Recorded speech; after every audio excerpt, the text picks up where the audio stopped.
Hari ini kita akan belajar sebuah tema, yaitu 4 prinsip kehendak Tuhan. Mari kita berdoa sebelum kita belajar. Tuhan, kami mau belajar firman-Mu. Bukalah hati kami, pikiran kami, jadikan seperti tanah yang subur, agar firman-Mu boleh hidup, boleh bertumbuh dan berbuah, berlipat-lipat ganda. Pakailah hamba-Mu yang lemah, terbatas, dan hina dina ini, jadikan dia saluran berkat buat kami. Berdoa, bersyukur dalam nama Tuhan Yesus, Juru Selamat kami yang hidup selama-lamanya. Amin. Ya. Pernahkah saudara bertanya, apa sih kehendak Tuhan bagi saya? Ya. Pertanyaan yang sering ditanyakan, saya yakin paling tidak dalam hidup saudara ada satu kali. Ketika saudara ada di persimpangan jalan, ketika saudara tidak tahu saya harus putuskan A atau putuskan B, ketika saya harus jalan di A atau di jalan B, atau kalau simpang 4 jalan ke depan atau mundur atau kiri atau kanan, saudara mulai bertanya, yang mana sih kehendak Tuhan buat saya? Bagaimana saya tahu kehendak Tuhan?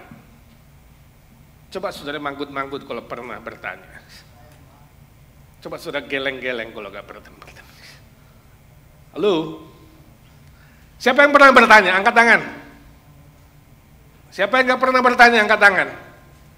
Siapa yang gak ngerti Indonesia? Saya pulang aja deh, gak ngerti.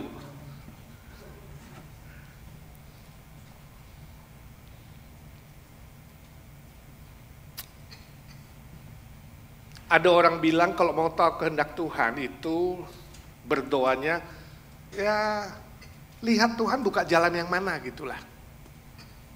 Pernah gak saudara berdoa, Tuhan aku gak tahu nih, ini kerjaan nih.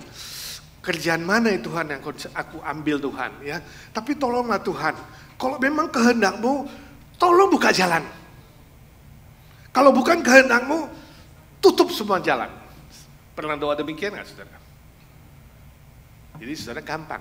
Oke, kalau jalan terbuka, berarti itu kehendak Tuhan. Jalannya tutup, itu bukan kehendak Tuhan. Amin?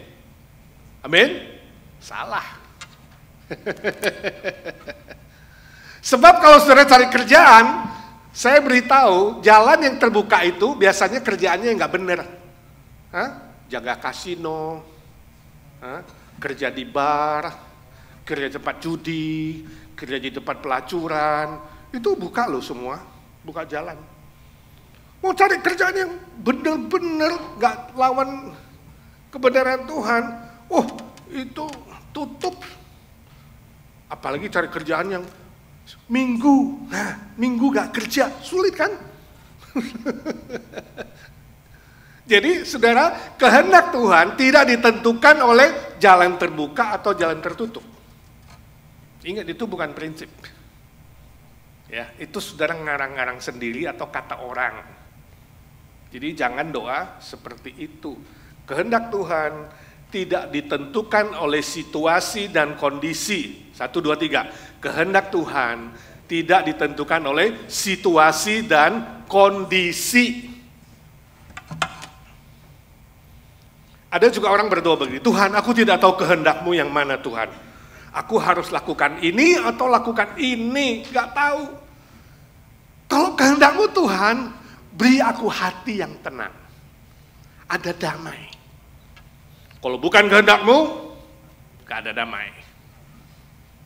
Amin? Pernah doa begitu? Jadi ditentukan oleh, saudara pikir ditentukan oleh rasa damai dalam hati. Oh saudara, saya kasih tahu kamu, kalau kamu ujian mau nyontek ya, pertama kali nyontek itu gak damai. Tapi kalau sering-sering nyontek, itu gak apa-apa loh. Maling, ya, kalau ada sering maling, kamu tanya, hati nuranimu tenang gak? Tenang dia kalau maling. Ya, berbuat jahat. 1 kali mungkin deg-degan, 2 kali biasa, dosen di depan aja berani nyontek. Berani melakukan hal-hal jahat bahkan terang-terangan. Damai. Jadi kehendak Tuhan tidak ditentukan oleh perasaan. 1, 2, 3. Kehendak Tuhan tidak ditentukan oleh perasaan. Perasaan bisa salah. perasaan bisa berubah-ubah. Bulan purnama senang, damai. Bulan sabit, gaji gak naik-naik, tabungan udah habis, saudara, gak tenang, gak damai, gak senang. Bukan ditentukan oleh perasaan. Ada juga orang berdoa begini, Tuhan, kalau memang itu kehendak-Mu Tuhan, buat semua lancar Tuhan, lancar, smooth, apa yang sudah. Tapi kalau tidak, bukan kehendak-Mu Tuhan, buat semua gak lancar. Ya, mandek sini, mandek sana, ada pergumulan ini, ada tantangan ini, ada kesulitan, gak lancar. Jadi kalau gak lancar, wah ini bukan jalan Tuhan nih. Kalau lancar, kehendak Tuhan. Setuju? Amin. Lancar gak lancar? Salah juga, saudara ya. Jangan doa begitu. Kalau di Indonesia, saudara, kalau saudara mau urus surat-surat dengan benar, itu selalu gak lancar loh.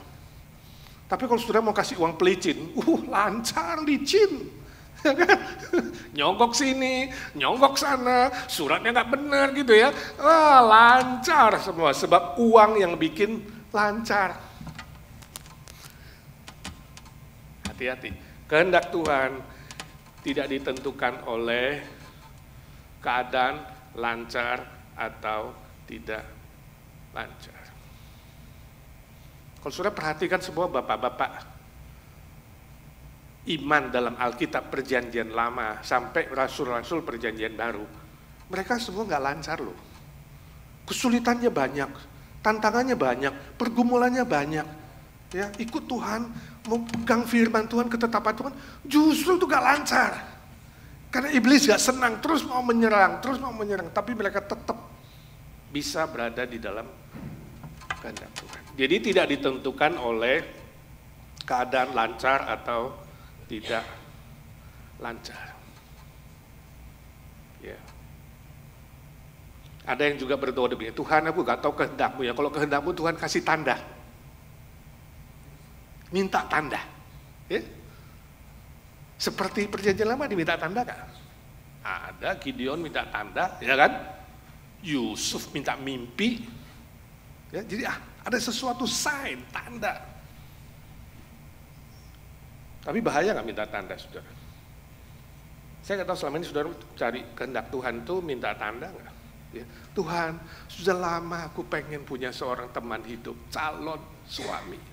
Gak dapet Tuhan, tolonglah kasih tanda Tuhan, saya sudah ke agensi 6 bulan, ya ada sih berapa situ cowok-cowok, tolonglah minggu ini, minggu pertama, kalau aku ke gereja, pria pertama yang aku ketemu, itulah calonnya. Setelah sampai ke gereja, sudah ketemu siapa pria pertama? Pak Edi. Tukang cleaning, saudara, tukang kebun. Bahaya loh, saudara. Bahaya loh. Saya punya seorang teman ya, saya ingat ini kalau soal tanda. Ini benar terjadi teman saya itu di saat, sama-sama di seminar kita Asia Tenggara Malang. Mereka udah pacaran tingkat 3, karena tingkat 1 dan 2 gak boleh pacaran. Tingkat 3 udah mulai pacaran. Jadi ini teman saya, dua teman laki dan perempuan, mereka pacaran tingkat 3. Suatu hari ribut, wah bertengkar. Ribut, kemudian yang cewek ngambek. Karena dia orang Malang, dia ngambek, dia permisi pulang ke rumahnya. Wah, tinggal yang cowok dia gak enak. Ya, dia gak enak. Kenapa ribut belum selesai? Lalu yang cewek pulang sampai ke rumahnya, dia bilang nih kesaksian dia berdoa di rumah. Tuhan, aku tidak tahu apakah itu, si cowok itu adalah kehendak-Mu untuk saya. Jadi calon suamiku. Kalau memang itu kehendak-Mu Tuhan, aku minta tanda Tuhan. Malam ini juga, dia datang ke rumahku dan selesaikan. Dan memang hari itu hujan lebat. Yang si cowok di kampus gak enak hatinya, terus gak enak. Akhirnya permisi, ya, sama dosen, minta keluar, ternyata pinjam sepeda motor, pakai payung. Wah, dia malam itu juga ke rumah si cewek. Ya, kunjungi dan kemudian selesaikan masalahnya. Dan kehendak Tuhan loh, benar mereka nikah. Ya. Pelayanan baik-baik, sekarang udah ada anak, mungkin cucu kali kalau aku ketemu. Kadang Tuhan izinkan terjadi seperti itu. Tapi benar gak kehendak Tuhan itu? Gak tahu juga. Sebab pada case yang sama, seorang teman lagi di Jakarta, guru sekolah minggu. Ya, dia di Jakarta, pacarnya di Malang, di kampus kita ini. Jadi satu pacaran di sana, ini pacaran yang kedua ini ceweknya di Malang, cowoknya di Jakarta. Zaman itu belum ada handphone, tahun 80-an lah, ya masih surat menyurat, titipan kilat, saya masih ingat gak zaman itu. Seminggu datang surat, lancar. Ya, suatu hari surat yang cewek gak muncul-muncul. 1 minggu gak muncul, 2 minggu gak muncul, 3 minggu gak muncul. Kemudian yang cowok berdoalah, Tuhan, aku tidak tahu ini kenapa ini ya, pacarku gak kirim-kirim surat. Apakah ini kehendak-Mu bahwa dia itu jadi istriku? Tolong Tuhan. Kalau memang kehendak-Mu, saya mau Tuhan sebelum weekend ini, ya, suratnya datang. Kalau tidak datang, bukan kehendak-Mu, saya minta tanda. Kalau datang, kehendak-Mu. Wah, dia habis doa, amin, tenang dia. 2 hari kemudian, tiba-tiba pengantar surat kilat, titin, datang ke rumahnya, ngantar surat. Berarti apa? Kehendak Tuhan apa bukan? Kehendak Tuhan kan datang suratnya sebelum weekend. Set datang. Hasilnya saudara, mereka putus. Akhirnya nggak jadi nikah. Case yang sama-sama soal jodoh, ya, sama-sama minta tanda, satu terjadi, satu tidak terjadi. Jadi saudara, kehendak Tuhan tidak ditentukan oleh tanda, hati-hati sekali. Ya, kamu salah-salah minta tanda, iblis pun bisa kasih tanda. Dan kamu bisa jatuh ke dalam keputusan yang salah. Jadi saudara mengatakan, Pak kalau gitu saya mulai bingung nih. Kehendak Tuhan tidak ditentukan situasi, kehendak Tuhan tidak ditentukan keadaan, tidak ditentukan oleh rasa damai di hati, tidak ditentukan oleh tanda, ya, tidak ditentukan oleh lancar tidak lancar, damai tidak damai. Ini bagaimana saya bisa mengenal kehendak Tuhan? Sekali lagi, yang tidak berubah adalah firman. Kehendak Tuhan harus ditentukan oleh prinsip firman Tuhan. Bukan manusia. Bukan tanda yang bisa dibuat oleh siapapun, ya, bukan oleh perasaan yang bisa berubah, bukan oleh segala sesuatu di bumi ini yang bisa berubah, tidak bisa menjadi prinsip untuk menentukan kehendak Tuhan benar atau tidak benar, salah atau tidak salah. Jadi untuk mengenal kehendak Tuhan dengan benar, mau tidak mau kita harus kembali kepada prinsip firman Tuhan. Dan hari ini kita mau belajar ada 4 prinsip yang menjadi ukuran kita. Bagaimana kita menguji apakah itu sungguh kehendak Tuhan atau tidak. Amin. Yang pertama, 1 Korintus 10:31. 1 Korintus pasal 10 ayat 31, mari kita membaca bersama-sama, 1, 2, 3. Aku menjawab, jika engkau makan, atau jika engkau minum, atau jika engkau melakukan segala sesuatu yang lain, lakukanlah semuanya itu untuk kemuliaan Allah. Jadi yang pertama prinsipnya apa? Harus memuliakan Allah Bapa di sorga. Ini prinsip.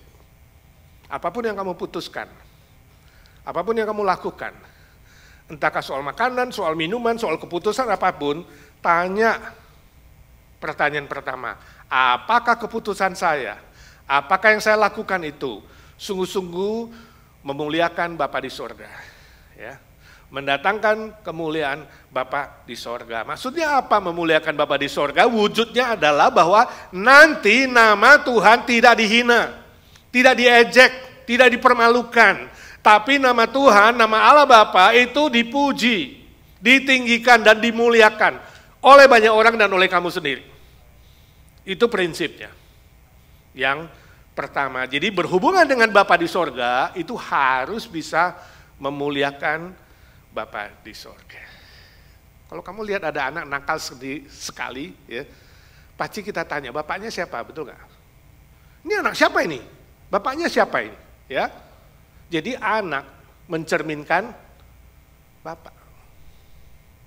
Istilah memuliakan di sini, kemuliaan di sini, arti katanya artinya refleksi atau cermin. Ya. Jadi kemuliaan Allah apa sih? Konkretnya, apakah mencerminkan Allah?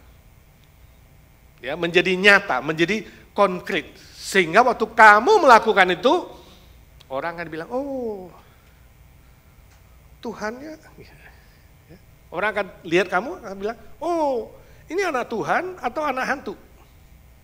Jadi apakah kamu nanti mencerminkan Kristus, mencerminkan Tuhan, Sang Pencipta yang Maha Kuasa itu, atau kamu mencerminkan hantu, atau orang jahat, atau mencerminkan yang lain? Jadi orang melihat kamu seperti lihat apa kira-kira? Pernah nggak saudara berpikir, orang ketemu saya kira-kira ngomong apa ya? Lihat apa ya? Hah? Atau orang langsung mau, hei, si tukang utang datang. Wah ini yang memang benar-benar anak Tuhan. Atau dari jauh, anak setan, jauhin. Hati-hati. Saudara mencerminkan apa dan mencerminkan siapa, ini menunjukkan selama ini keputusan kamu, apa yang kamu lakukan, pikirkan, atau apa yang kamu makan dan minum itu, memuliakan Bapa di sorga atau tidak. Jadi memuliakan itu berarti mencerminkan Bapa di sorga. Yang kedua prinsipnya, 1 Korintus 10 ayat 23, 24 dan 32. 1, 2, 3. Jangan seorang pun yang mencari keuntungannya sendiri, tetapi hendaklah tiap-tiap orang mencari keuntungan orang lain. 32. Janganlah kamu menimbulkan syak dalam hati orang, baik orang Yahudi atau orang Yunani maupun jemaat Allah. Jadi prinsip kedua adalah apa? Mendatangkan kebaikan bagi orang lain. Jadi tadi hubungan dengan Bapa di surga kita memuliakan Dia, hubungan dengan manusia kita membangun orang lain. Tidak menjadi batu sandungan bagi orang lain, tidak membuat hati orang syak, hati nuraninya dan dia terjatuh. Ya, kita harus memikirkan kepentingan orang lain. Membangun orang lain. Nah, konteksnya di sini 1 Korintus 10 adalah soal makanan. Paulus bilang, hey, pertanyaannya bukan kamu soal boleh makan daging atau tidak boleh makan daging, boleh makan A atau makan B, bukan soal itu. Ya, pertimbangannya kata Paulus adalah apa? Kamu jangan sampai jadi batu sandungan. Makanya Paulus bilang, kalau aku makan, tapi orang lain tersandung, lebih baik aku makan. Aku nahan diri. Demi orang lain, supaya orang lain tidak terjatuh. Jadi selain kita mempertimbangkan nama Tuhan yang dipermuliakan, kita perlu mempertimbangkan prinsip kedua adalah apa? Jangan membuat orang lain terjatuh. Tapi membangun dia dalam semua aspek. Baik orang Yunani, baik orang Yahudi, ya, baik jemaat Tuhan, baik untuk orang yang sudah percaya atau tidak percaya, kita harus mempertimbangkan orang lain. Itu prinsip yang kedua. Termasuk mempertimbangkan keluargamu. Kalau kamu mengambil keputusan pekerjaan tertentu, ternyata itu menjadi batu sandungan bagi keluargamu, jangan lakukan. Ya, bagi orang lain, jangan lakukan. Ya. Ada yang tanya saya dulu, Pak, kalau hujan lebat ini saya pulang kerja naik sepeda motor. Ya, lebat sekali harus berteduh, dan tempat berteduh hanya ada di night club. Kira-kira boleh nggak saya berhenti di depan night club? Orang Kristen kan. Boleh nggak saudara? Orang Kristen, kamu naik sepeda motor mau pulang kerja, wah lebat, tempat berteduh cuma di depan night club. Kamu nunggu di situ sampai udah reda baru jalan. Atau kamu tetap mau jalan? Halo, berhenti apa enggak? Di depan night club. Wah, Frankie taruh deh.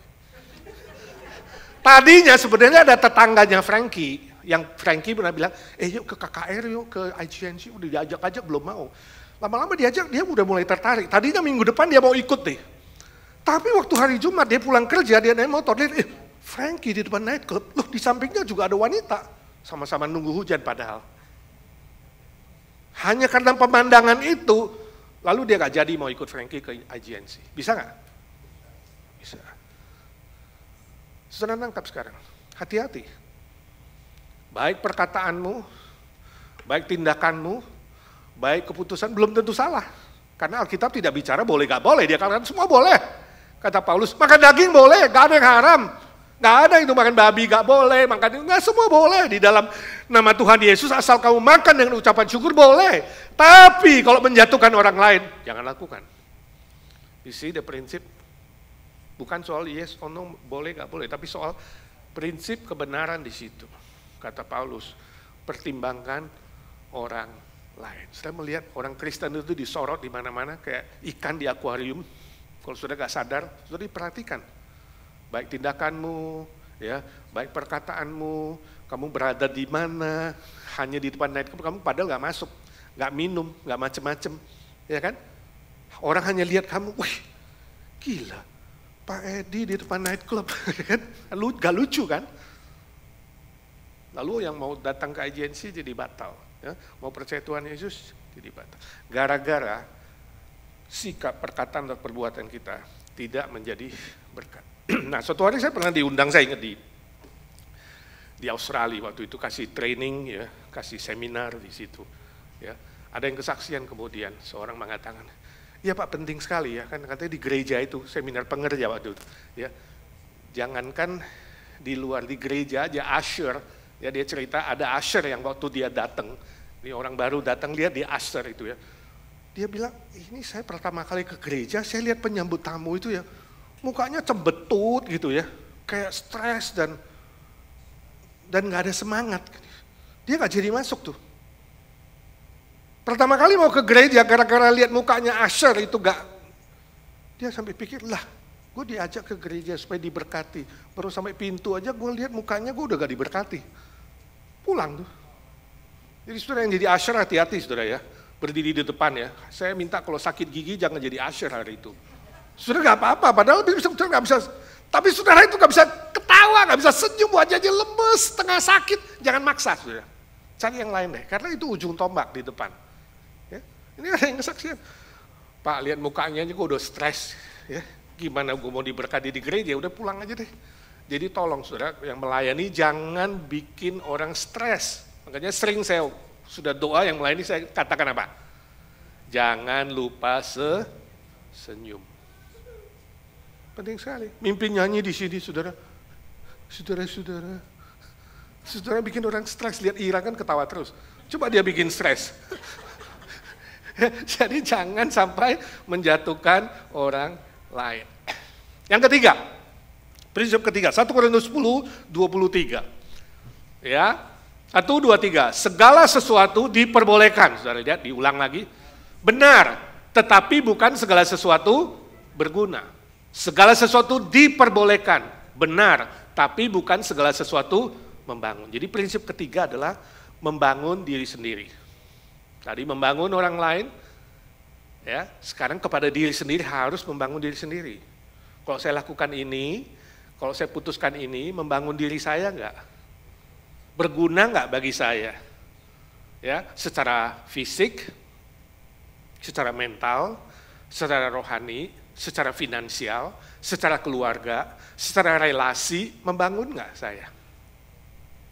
Kalau dia membangun, jangan lakukan. Dalam Kristus benar, kita sudah dimerdekakan, semua boleh, kata Paulus, semua boleh. Karena kita tidak bertanya boleh tidak boleh, ya. Kita bertanya apakah membangun. Itu prinsip yang sangat penting. Di dalam Kristus, sang kebenaran, kita sudah dibebaskan dari semua hukum Taurat, tuntutan Taurat yang ratusan banyaknya. Nah kalau hari ini saudara setelah percaya Tuhan Yesus, setelah dibebaskan, dimerdekakan, nanti kita rayakan dalam perjamuan, hidup kita tidak tanya lagi boleh tidak boleh, kita gak kembali ke perjanjian lama. Sebab kalau boleh tidak boleh itu hukum perjanjian lama. Agama Yahudi itu tanya boleh tidak boleh, ada yang haram tidak haram, ya, ada ratusan larangan, ada ratusan perintah. Seperti juga agama lain, misalnya agama Muslim, itu wah hukumnya banyak sekali, itu agama yang berdasar hukum. Boleh, gak boleh, haram, tidak haram itu. Di dalam Kristus bukan lagi soal boleh, gak boleh atau haram, tidak haram, tapi soal apa? Hati nurani. Saudara melihat di dunia ini ada 3 level agama. Agama yang paling rendah selalu soal materi, soal kaya, soal diberkati, berlimpah-limpah, itu masih agama materi. Naik sedikit agama hukum, boleh tidak boleh, soal hukum, hukumannya apa, haram tidak haram,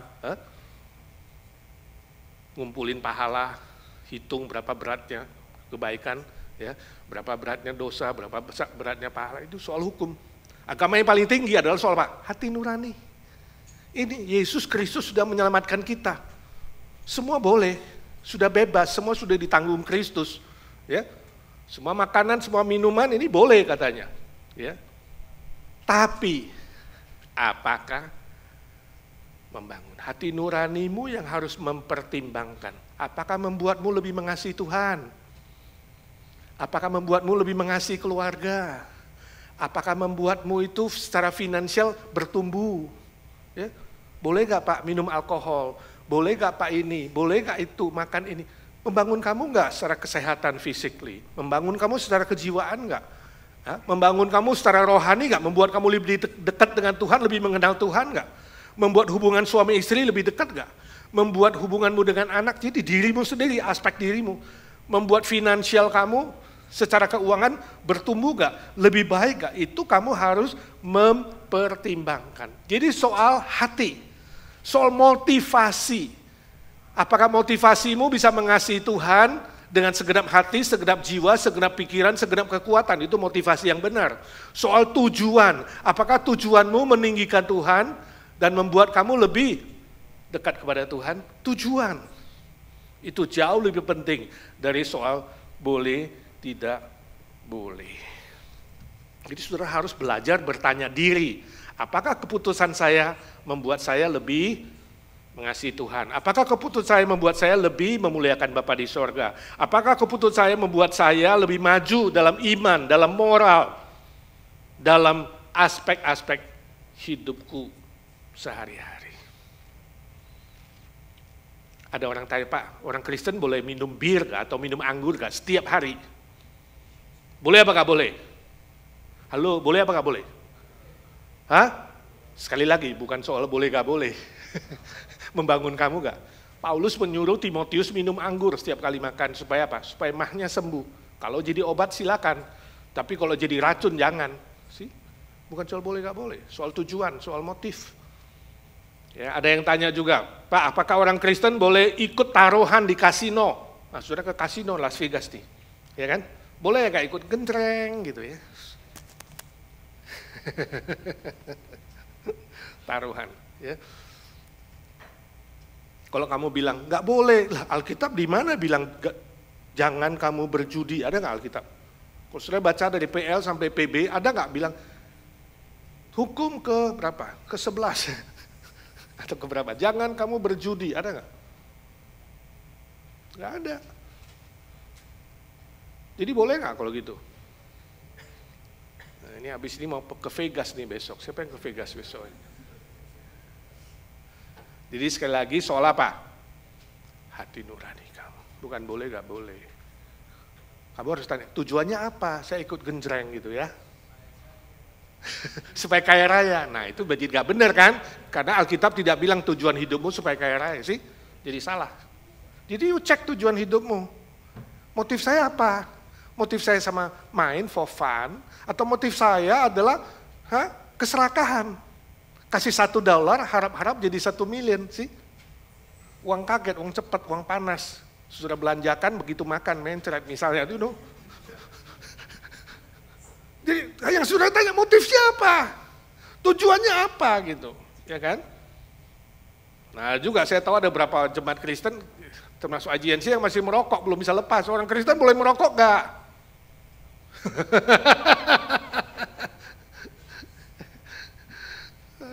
Ada yang mengatakan tidak boleh, sebab kalau merokok itu sebenarnya ke neraka. Sebab apa? Sebab neraka itu penuh dengan api. Jadi kalau kamu merokok butuh api, ke neraka. Di surga nggak ada api rokok nggak ada katanya. Ya. Jadi sekali lagi bukan soal tanya boleh tidak boleh, tapi soal tujuannya untuk apa kamu merokok? Membangun dirimu nggak? Oh enggak, ternyata paru-parunya makin kotor, ya kan? uangnya makin habis, dibakar, ya kan?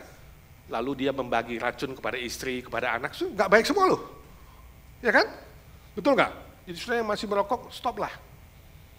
Nggak bagus untuk fisikmu, nggak bagus untuk jiwamu, nggak bagus untuk orang lain juga. Kamu meracunin istri dan anak sebagai second smoker, ya. Lalu kantongmu makin habis karena Tuhan kasih kamu duit, kamu bakar-bakar.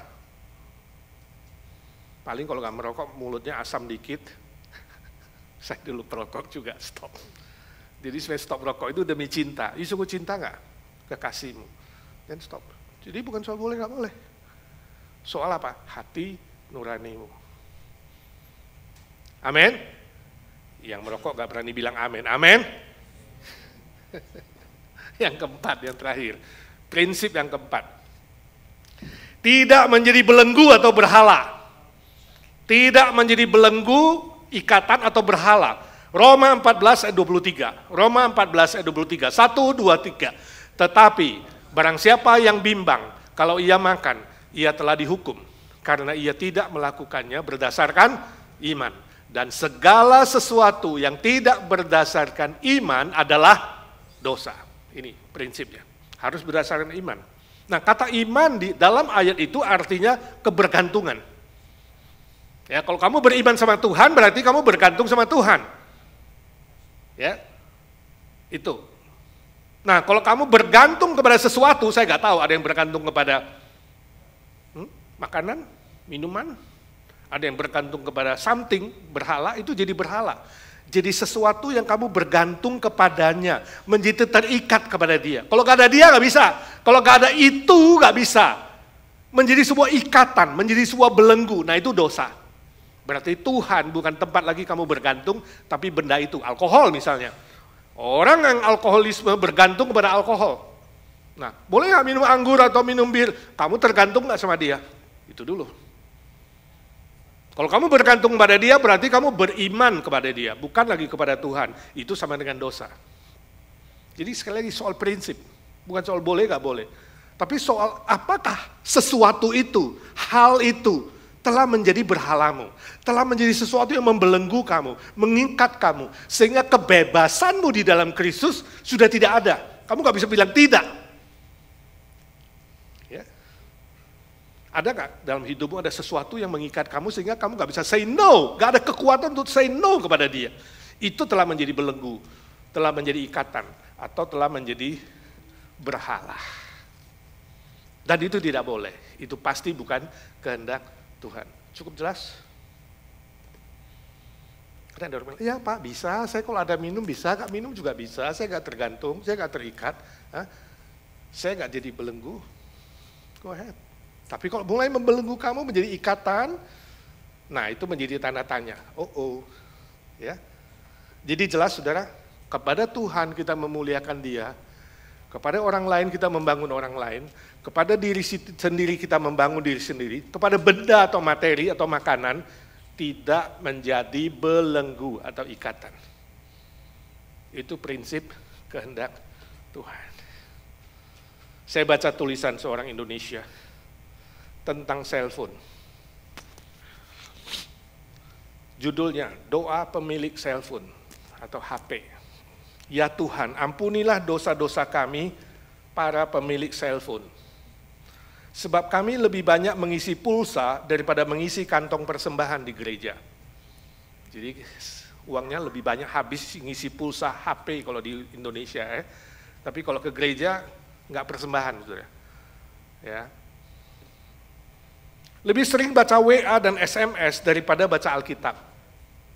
Bacanya di cellphone. Lebih senang mendengar panggilan telepon daripada mendengar suara Tuhan. Lebih senang ngobrol lewat cellphone daripada ngobrol denganmu lewat doa. Lebih suka mengaktifkan Bluetooth daripada berlutut berdoa. Bluetooth atau berlutut di bawah salibmu. Lebih ingat bawa cellphone kemana-mana daripada bawa keluarga dan teman-teman ke gereja.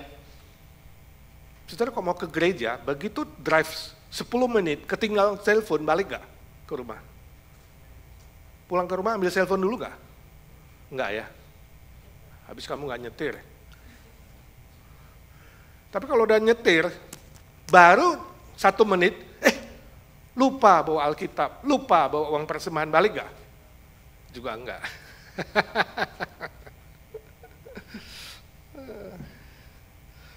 Ya Tuhan, ampunilah kami, janganlah masukkan kami ke dalam pencobaan memberhalakan cellphone. Kiranya cellphone yang kami miliki dapat kami gunakan sebagai alat untuk mewartakan kabar baik, kabar Injil, kabar keselamatan yang membawa sukacita dan hidup kekal. Demi nama Tuhan Yesus kami berdoa, amin. Bagus gak doanya? Paling tidak ada sebuah kesadaran bahwa cellphone itu, benda itu bisa jadi berhala. Sekarang tanya dirimu, kalau kamu tidak ada cellphone 3 hari, kira-kira kamu rasanya gimana? Stres ya?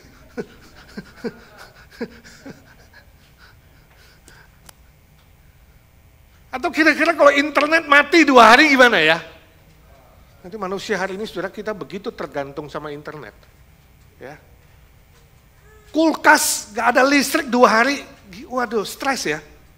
Ibu-ibu, makanan rusak. Zaman dulu kita gak punya kulkas sih. Hari ini ada begitu banyak barang, teknologi yang kita buat, bukan membuat kita hidup lebih bergantung kepada Tuhan, justru hidup bergantung kepada benda. Alangkah indahnya kalau kita sesekali retret, ya, pergi ke tempat alam semesta, tanpa telepon, tanpa kulkas, tanpa mobil, ya. Seperti retreat di Taman Eden, seperti Adam dan Hawa, saudara. Bisa nggak, saudara? Ya, nanti dipikirin. Panitia retreat. Ya. Paling tidak ini sebuah doa yang jujur. Izinkan saya tanya, apakah dalam hidup saudara ada berhala-berhala yang kamu sadar atau tidak sadar, saudara telah bergantung kepada dia? Hari ini minta Tuhan perbaharui. Tuhan, biarlah apapun yang kami putuskan, katakan, perbuat, ya, pikirkan, memuliakan Bapa di sorga, membangun orang lain, membangun diri sendiri, dan tidak menjadi berhala atau ikatan. Amin. Itu prinsip kehendak Tuhan, apapun itu, entahkah soal pekerjaan, soal studi, soal masa depan, soal pacaran, ya, soal makanan, soal minuman, soal apa saja. 4 prinsip ini, ya, yang kalau dalam bahasa Inggris disingkat GOST. G itu God, glorifying your God. O, ya, others, ya, edifying others, membangun orang lain. S, edifying yourself, encourage yourself, build yourself. Dan T itu think, ya, ya, think itu berarti kamu tidak terikat. Ya, the thing does not become your idol. G kepada Tuhan, O, S, T. Jadi gampang diingatnya, ghost. Jadi waktu mau putusin, oh my ghost, G-O-S-T.